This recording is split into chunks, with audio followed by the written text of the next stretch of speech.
네, 오늘 우리 말씀 앞으로 나아갑시다. 우리 누가복음 11장 27절부터 28절까지의 말씀입니다.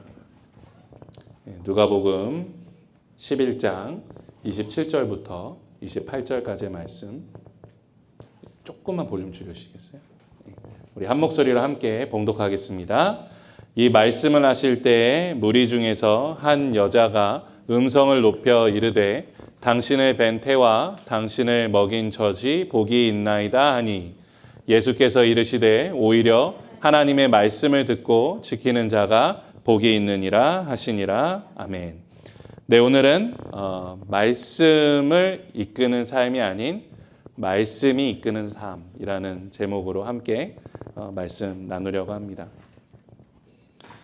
예수님께서 이제 여러 기적을 행하시고 하나님 나라의 말씀을 전하시며 이제 그 당시 어떤 이스라엘의 그런 관습, 전통들을 부수는 그런 여러 사역들을 하시면서 이스라엘에 굉장히 큰 센세이션을 일으키셨죠.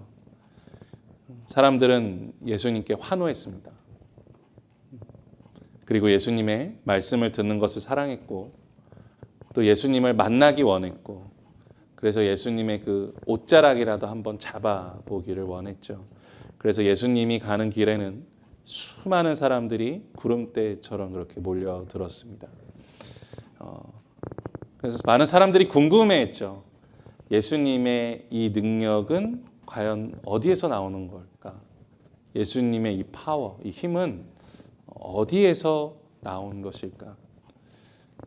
그런데 그때 이제 한 여인이 예수님께서 길을 지나가시는 중에 이렇게 외칩니다. 당신을 뵌 태와 당신을 먹인 젖이 복이 있습니다. 라는 말을 하죠. 이 말을 이제 원어적으로 분석을 해보면 당신을 임신한 여인이 복이 있기 때문에 당신이 복을 받았고 당신을 젖을 먹여 키운 그 여인이 복이 있기 때문에 당신에게도 능력이 있다라고 그렇게 외치고 있는 것이죠. 여기서 이 여인이 말하고 있는 그 대상, 예수님을 임신하고 예수님에게 젖을 먹인 그 여인은 누구를 이야기합니까? 우리가 잘 알고 있는 예수님의 어머니 마리아죠. 그런데 예수님께서 이 한 여인의 외침을 듣고 뭐라고 대답하십니까? 그것이 아니다. 하나님의 말씀을 듣고 지키는 자가 복이 있다. 라고 말씀하십니다. 그래서 이 성경 구절을 가지고 우리가 카톨릭이 지금 이제 마리아 숭배를 하고 있잖아요. 그것이 잘못되었다는 어떤 성경적인 근거로 활용하는 것은 이 성경 구절을 좀 엉뚱한 방향으로 해석하려고 하는 거죠. 이 구절이 아니더라도 이 마리아 숭배 사상은 잘못된 겁니다. 하나님께서 예수님을 이 땅에 보내시고 예수님께서 이 땅에서 십자가에서 죽으시고 십자가에서 죽으실 때에 오직 대제사장들만 1년에 하루 출입할 수 있었던 그 가려져 있던 지성소의 휘장을 반으로 쪼개셨죠. 찢어버리셨습니다. 그 의미는 이제 그 하나님의 임재의 자리, 우리가 그 자리를 은혜의 보좌라고 하거든요. 그 은혜의 보좌로 누구나 나아갈 수 있게 되었다라는 것을 선포해주고 계신 것이죠. 그러니까 우리는 예수 그리스도의 은혜를 통해서 누구나 하나님의 임재 앞으로 나아갈 수 있게 되었습니다. 그러니까 우리가 대제사장이 될 필요가 없는 거예요. 우리가 다른 어떤 큰 노력, 어떤 능력을 가져야지만 하나님 앞에 나아갈 수 있는 것이 아니죠. 오직 예수 그리스도를 믿는 믿음만 갖고 있다면 우리는 하나님의 통치를 경험할 수 있고 하나님의 나라를 소유할 수 있게 되었다. 이것이 무엇입니까? 바로 은혜입니다. 은혜. 이것이 은혜예요. 그래서 베드로 전서 2장 9절에서도 이렇게 고백하죠. 우리 한 목소리로 함께 읽어보겠습니다. 그러나 너희는 택하신 족속이요 왕같은 제사장들이요 거룩한 나라요 그의 소유가 된 백성이니 이는 너희를 어두운 데서 불러내어 그의 기이한 빛에 들어가게 하시니에 아름다운 덕을 선포하게 하려 하심이라. 아멘. 그러니까 우리는 다른 그 어떤 것을 통해서 하나님의 나라로 들어갈 수 없는 거죠. 오직 예수님만 붙들면 됩니다. 우리가 예수님만 소유하면, 예수님만 믿으면 우리는 택한 족속이 되고 왕 같은 제사장이 되고 거룩한 나라가 됩니다. 하나님 나라의 백성이 됩니다. 그것이 바로 은혜예요. 예수님과 우리 사이에 그 무엇인가를 두면 그게 우상이 되는 겁니다. 그래서 카톨릭의 마리아 숭배 당연히 잘못된 것이고 교황 제도도 잘못되었고 또 죄를 신부에게 고백하는 그런 고해성사도 다 우상입니다. 다 잘못된 겁니다.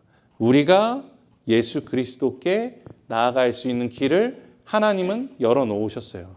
우리 각자가 그 믿음을 가지고 예수님을 통하여 하나님께 나아갈 수 있는 것, 그것이 우리에게 주신 은혜이고 축복입니다. 다른 그 어떤 것을 통해서 나아갈 필요가 전혀 없는 것이죠. 그러니 개신교가 이 종교개혁을 일으켜서 카톨릭으로부터 떠나올 수밖에 없었던 거죠. 이 부분 충분히 이해하실 거라고 생각하고 이제 한번 오늘의 그 말씀의 핵심으로 한번 들어가 보겠습니다.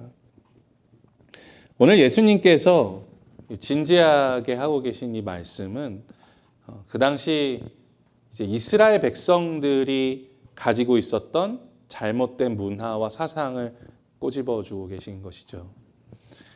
이스라엘은 어떤 나라입니까? 그 누구보다도 혈통과 가문을 중요시하는 나라예요. 물론 하나님께서도 어떤 측면에서는 혈통과 가문을 굉장히 중요하게 생각하셨죠.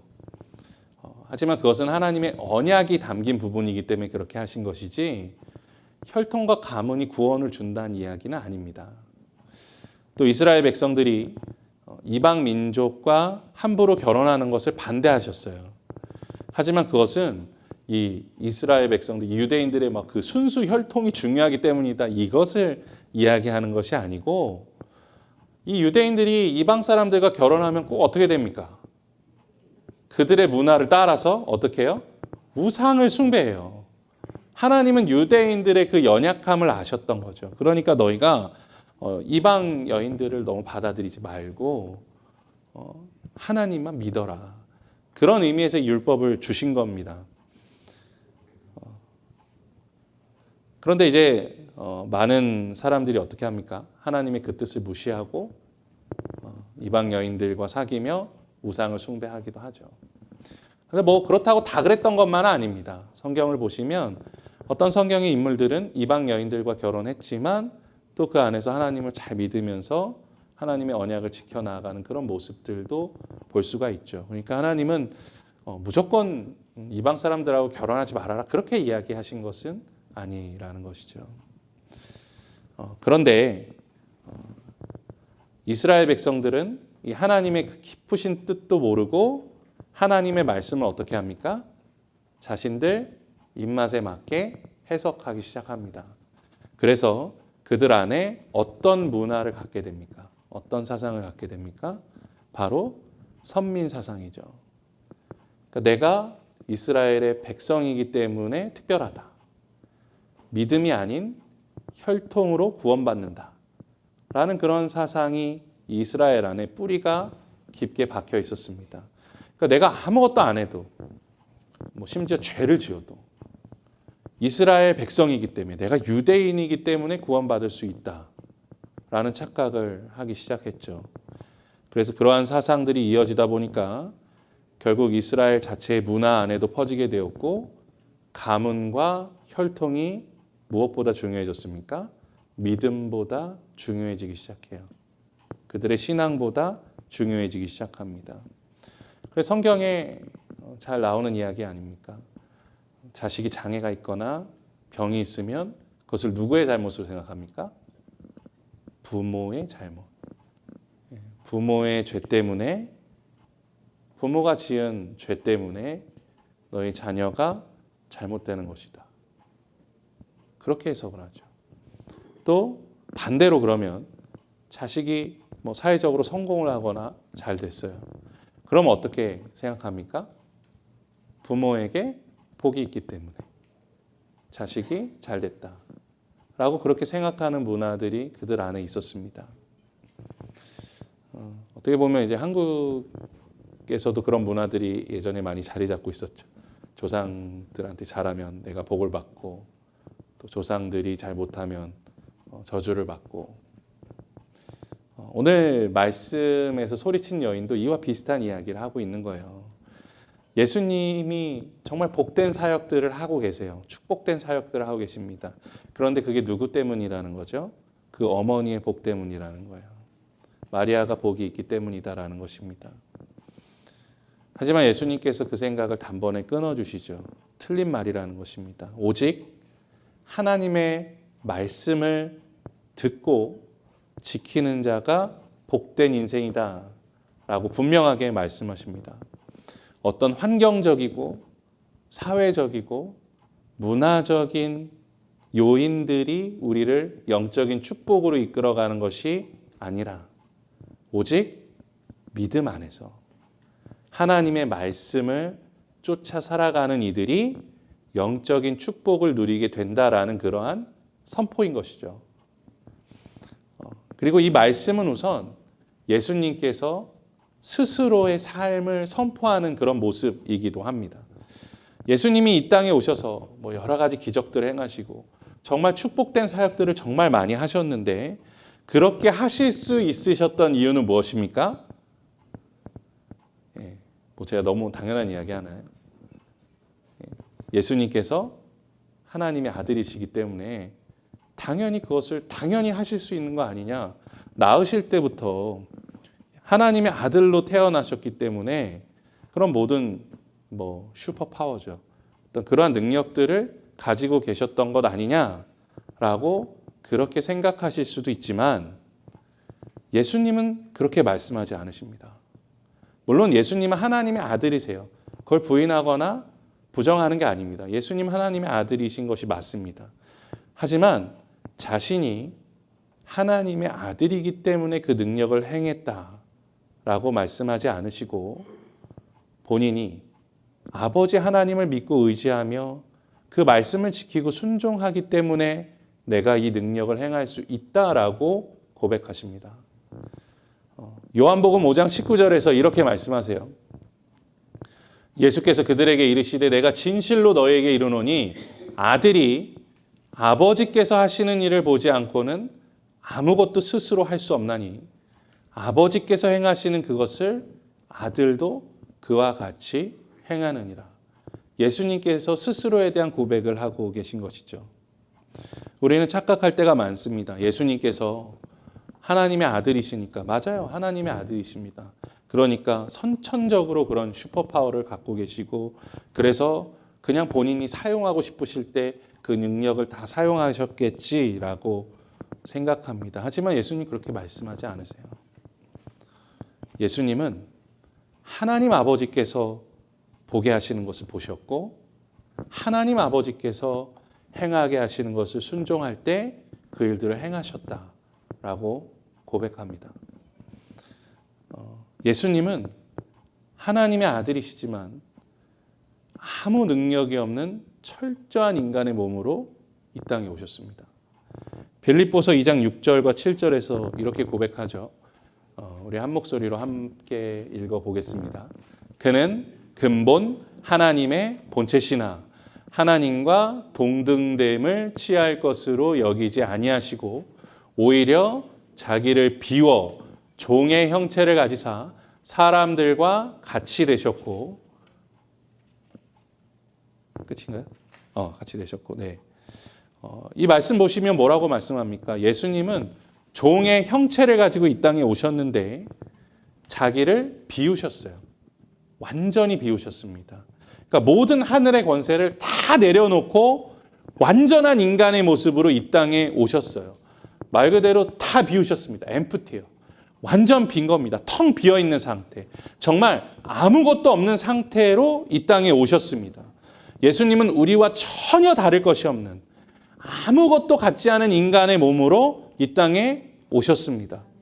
그래서 예수님 스스로는 정말 아무 능력도 없다고 고백하시는 거예요. 나는 스스로 아무것도 할 수 없다라는 고백을 요한복음에서 자주 하십니다.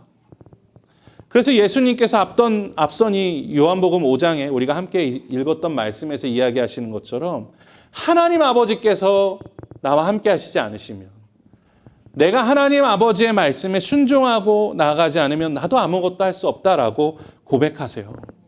예수님께서 귀신을 쫓아내시고 병을 고치시고 기적을 행하신 그 모든 일들은 하나님 아버지께 순종함으로, 아버지 하나님의 말씀과 그 계획에 순종함으로 예수님을 통하여 드러내신 것이지 예수님 스스로 결정해서 하신 것이 없다라고 고백하고 계시지 않습니까? 우리가 이를 통해서 묵상하게 되는 예수님의 겸손은 뭡니까? 예수님의 겸손은 말의 겸손이 아니라 삶의 겸손이셨다는 거죠. 그러니까 탄생과 죽음, 그 모든 순간들을 다 내려놓으시고 오직 아버지 하나님의 뜻에 순종하신 예수님의 삶. 그래서 예수님이 기도하실 때마다 고백하셨던 것, 아버지 하나님의 뜻이 이루어지게 하옵소서. 하나님의 뜻이 나를 통해 이루어지소서. 라는 그 고백대로 그 겸손의 삶을 살아가셨다라는 것이죠. 그냥 하나님의 아들로서 이 땅에 어떤 능력들과 베네핏을 가지고 그렇게 성육신하신 것이 아니라 정말 모든 것 다 내려놓고 정말 완전히 비어진 상태로 이 땅에 오셔서 하나님 아버지를 향한 철저한 순종을 보여주셨다. 그것이 바로 예수님의 겸손인 것이죠. 날마다 하나님의 말씀에 순종하며 살아가는 삶. 그것이 바로 예수님이 보여주신 겸손입니다. 겸손의 삶이죠. 할렐루야. 우리를 위하여 하늘의 모든 것, 그 권세와 능력과 존귀와 영광을 다 내려놓으시고 이 땅에 오신 그 겸손의 왕을 믿는 이들이 누구입니까? 바로 우리 그리스도인들이죠. 그렇기 때문에 우리 그리스도인들은 어떻게 해야 합니까? 겸손해야 합니다. 겸손해야 합니다. 예수님을 믿는다면, 정말 그 겸손의 왕이 나의 삶을 다스리고 계시다면 우리는 정말 겸손한 삶을 살아야 하는 것이죠. 예수님께서 오늘 말씀하시는 복된 인생, 영적으로 축복받은 인생이란 어떤 인생입니까? 바로 이 겸손의 삶을 살아가는 삶이에요. 하나님의 말씀에 순종하고 하나님의 말씀에 귀 기울이며 하나님의 말씀대로 살아가는 이 삶이 바로 영적인 축복을 누리는 삶이라는 것이죠. 내가 유대인으로 태어난 인생이 축복받은 인생이 아니고 다윗의 혈통으로 태어나야지만 복된 삶이 아니고, 다윗의 자녀들 중에서도 얼마나 악한 자녀들 많았습니까? 많았습니다. 아브라함의 자녀이기 때문에, 내가 마리아라는 어떤 위대하다고 생각되는 그 여인 밑에서 태어났기 때문에 복된 인생이 되는 것이 아니라는 것입니다. 그러니까 내가 3대째 기독교 집안이기 때문에 우리 집이 복을 받고, 내가 열심히 기도해서 내 자식이 성공하고, 또 예수 믿기 때문에 부자 되고 성공하고, 뭐 그런 인생을 보면서 물론 그렇게 될 수도 있습니다. 그렇게 된 사례들도 있죠. 하지만 그것이 복된 인생이라고 말해서는 안 된다는 것이죠. 우리의 정말 복된 인생은 무엇입니까? 우리가 하나님의 말씀에 순종하며 살아갈 때 우리가 하나님의 능력대로 살아갈 수 있는 삶.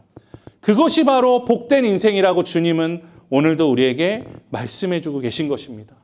우리가 예수님을 닮아서 하나님의 말씀 앞에서는 무너질 수 있어야 돼요.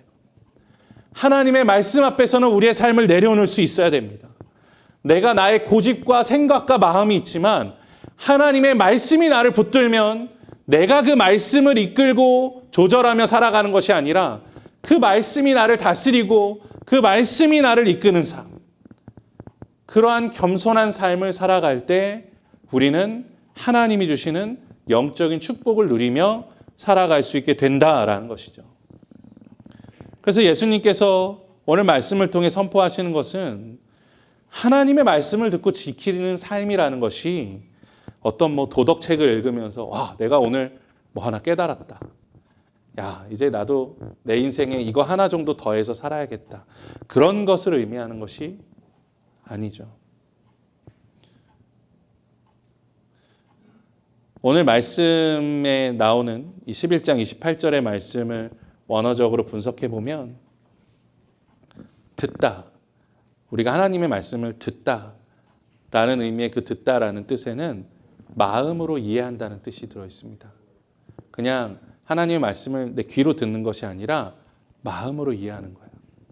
그리고 지킨다라는 그 원어의 뜻에는 그 말씀대로 살며 나의 삶을 변화시킨다는 의미가 그 안에 포함되어 있습니다. 그러니까 내가 듣고 지킨다. 그래, 말씀 봐라. 아, 그래요? 그럼 오늘도 말씀 보겠습니다. 이게 아니고요. 말씀을 듣는다는 것이, 말씀을 본다는 것이 나의 삶에 어떤 변화를 가져올지를 내가 분명히 이해하고 그렇게 나의 삶을 변화시키며 살아가는 삶. 그것이 바로 말씀을 듣고 지키는 삶이라는 것이죠. 예수님 그 말씀 해주고 계신 것입니다. 정말 영적인 축복을 누리며 살아가고 싶으냐? 정말 하나님의 참된 능력 가운데 살아가고 싶으냐? 그렇다면 너의 생각과 마음에 하나님의 말씀을 더하는 게 아니라 너의 마음이 부서지고 너의 생각이 부서져서 하나님의 말씀으로 네가 다시 세워질 때 너는 영적인 축복 가운데 나아가게 된다라고 하나님께서 말씀해 주고 계신 것입니다. 그러니까 내가 하나님 말씀 가지고 막 빌딩하는 것이 아니라 하나님의 말씀이 나를 리빌딩하는 것이죠. 그것이 바로 영적인 축복 가운데 나아가는 삶이다 라고 주님은 말씀하십니다. 그래서 신학자 중에 한 사람인 키에르케고르는 이런 이야기 했습니다. 삶으로 하나님의 말씀을 살아낸다는 것은 정직한 자기 불신을 통하여 우리의 삶을 은혜 안에서 다시 만들어가는 것이다. 그러니까 나를 믿으면 안 된다는 거죠. 그냥 나를 못 믿어요 하고 내가 나를 믿고 살아가는 거는 자기 불신이 아닙니다. 정직한 자기 불신 뭐예요? 진짜 나를 보는 거예요. 내가 못한다는 걸 깨닫는 겁니다. 그래서 어떤 목사님께서 이런 예화를 들어서 말씀하시더라고요. 그 두 명의 이제 도박 중독자가 있었답니다.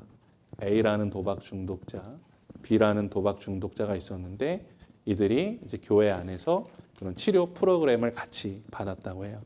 그런데 시간이 지나서 A는 이 도박 중독이 치료가 되지 않았는데 이 B라는 사람은 도박 중독이 이제 치료가 된 거예요. 그래서 목사님께서 부르셔서 어떤 모습으로 삶을 살아갔는지에 대해서 물어봤답니다.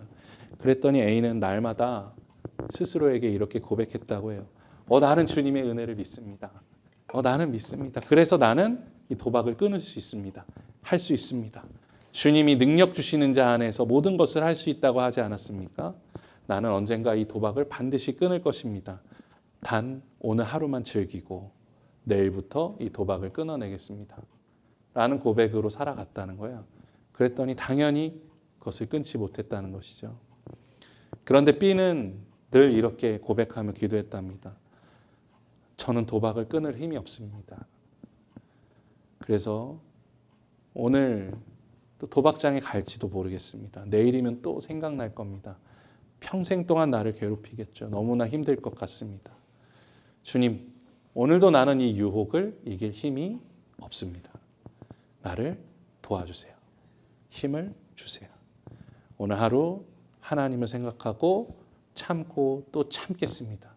내게 참을 수 있는 힘을 더해 주세요. 그렇게 하루 이틀을 견디고 나니 정말 참아낼 수 있는 힘을 하나님이 주셨다라는 것이죠. 그러니까 우리가 하나님의 말씀대로 살아가는 삶에 있어서 정말 필요한 것은 정직한 자기 불신이 내 안에 있느냐 없느냐의 차이인 것이죠. 그러니까 나 스스로는 은혜를 구할 수도 없고 나 스스로는 은혜를 찾을 수도 없고 나 스스로는 하나님의 능력을 바랄 수 있는 그런 힘이 아무것도 없다. 나는 정말 아무것도 아니다. 나 스스로 아무것도 할 수 없다. 예수님이 하신 그 고백이 우리 안에 있을 때, 철저하게 정직한 자기 불신이 우리의 삶에 있을 때 하나님의 말씀이 우리를 다스리는 능력이 우리 안에 넘치게 된다라는 것입니다. 그 은혜 가운데로 나아가는 성도님들 되시기를 소망합니다. 하나님의 말씀이 그냥 내 생각에, 내 삶에 도움을 주는 수준이 아니라 나의 삶을 이끌어 간다. 나의 삶을 인도해 간다. 라는 그 믿음으로 하나님의 말씀 앞에 나아가는 성도님들 되시기를 간절히 소망합니다. 시편 119편 105절 말씀, 다시는 말씀이죠. 아마 많이 외우고 계신 말씀일 것입니다. 우리 한 목소리로 함께 읽어볼까요? 주의 말씀은 내 발의 등이요 내 길의 빛이니이다. 우리 정말 잘 알고 있는 말씀이죠. 그런데 우리가 정말 이것을 우리의 삶의 진리로 받아들이고 살아가고 있는가? 그러니까 오늘 우리가 큐티 묵상을 하고 또 성경 통독도 그렇게 하는데 하나님의 말씀이 나의 인생의 어떤 보조기구가 아니라 정말 지금 죄악 가운데 있는 나를 회개시키고 또 두려움 가운데 있는 나에게 용기를 주고 아무 힘이 없는 나를 일으켜 세우는 그러한 정말 하나님의 말씀이 나의 삶의 중심인가? 우리가 그것을 바라볼 수 있어야 한다라는 것이죠. 저도 참 많이 말씀 준비하면서 회개했습니다. 정말 하나님의 말씀이 나의 삶의 중심인가? 내가 하나님의 말씀을 읽으면서 그것을 나의 삶에 끼워 맞추려고 하는 것이 아니라 정말 이 말씀이 나를 이끌어가는 삶을 살아가고 있는가? 우리 성도님들 모든 삶 속에 이 하나님의 말씀이 중심이 되기를 간절히 소망합니다. 오직 하나님의 말씀이 우리의 삶을 영적인 축복으로 이끌어 나가는 빛이 된다는 사실을 잊지 않기 원합니다. 우리가 말씀을 이끌어서는 안 됩니다. 우리가 하나님의 말씀을 이끌어서는 안 됩니다. 하나님의 말씀에 이끌려 살아갈 때 하나님이 주시는 영적인 축복과 능력을 날마다 경험하며 살아가게 될 줄로 믿습니다. 사랑하는 성도 여러분, 오늘도 우리 자신을 의지하는 것이 아니라 철저한 정직한 자기 부인을 통해서 자기 자신을 내려놓고 겸손한 마음으로 하나님의 말씀을 쫓아 살아가는 그런 복된 성도님들 되시기를 주님의 이름으로 간절히 축원합니다.